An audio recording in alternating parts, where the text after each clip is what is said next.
It was Captain Helmrunner who let everyone know the festivities were over. "All right, you hid your fun, you sorry-sick sailors. Every one of you has a job to do." The crew mumbled as the circle dispersed, leaving Tempest standing alone in front of the 4 women.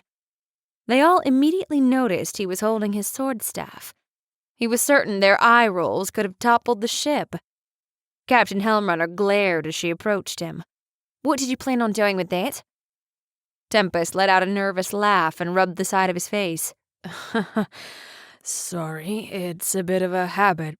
I heard screaming coming from the deck and got worried." "Worried about what? That we were hurting your poor girls?" The captain scoffed. "I don't think you have anything to worry about. They can all take care of themselves. And personally, I'm offended that you would think so lowly of my crew." Before Tempest could respond, Captain Helmrunner did her best impression of a noble by sticking her nose in the air and stiffly trotting away. When Tempest had turned back toward the cabin, she gripped his shoulders and swung to his side. "Oh, before I forget, you better hold on to that one," she said, pointing to Sigra. "Just look at what she did to my ship." Tempest had paid little attention when he sprinted onto the deck, but when the captain pointed it out, he noticed the stark difference between what they'd seen the previous night. Every piece of wood had been completely restored. There was no mold, rot, or snapped boards. The masts had been completely repaired, and the deck's floorboards didn't bend when Tempest shuffled his feet back and forth. "You did all this?" Tempest asked.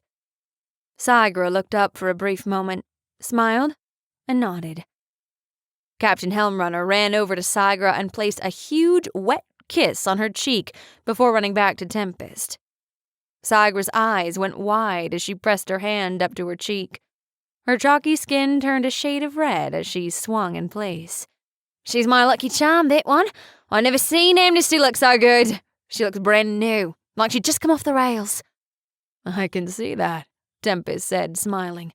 "She's beautiful." Tempest and Sigra's eyes locked as he said the words, both knowing they were for her. "Damn right she is," the captain said, elbowing Tempest. "Well, I better get to a few things. Cookie should be ready with lunch in an hour or so. Pretty sure she said it was something with vegetables. Have fun." Captain Helmrunner waved as she returned toward the back of the ship.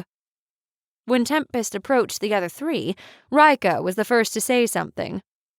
"I don't care what Helmrunner said earlier. There's something sexy about a man coming to your rescue," Rika said, biting her lip. "It's true," Ella said, leaning up against the table.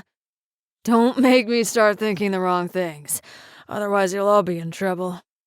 The 3 women giggled as they all thought about how nice it would be to be alone right now.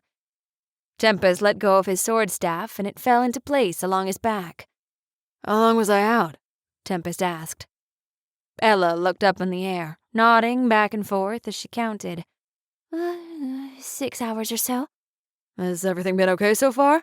"Yeah, everything's been great," Rika said, smiling. "Cookie wasn't lying. Her and the captain keep the guys in line, but they really are all sweethearts. After Sigra spent the morning revitalizing the ship, they worshipped her like a queen. You saw how Captain Helmrunner acted." "Yeah, she seemed very appreciative."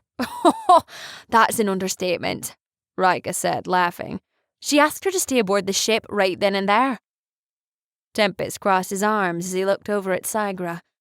"What did you say?" Sigra rubbed her arm as she stared up at Tempest. "Well, I didn't take her seriously at first. I thought she was joking, but then she said she wasn't." Sigra threw her arms out and slapped her side. I told her I would think about it. I've always wanted to get out and experience the world, and this would certainly be one way to do it. But you, Ella, and Rika asked me to join you, and I... Sigra trailed off as she stared out at the open sea. Tempest approached her and laid a hand on her shoulder. He looked deep in her ruby-red eyes and smiled. "Like I said back in Hilarum, it's your life and your choice. No matter what choice you make, we'll be here for you."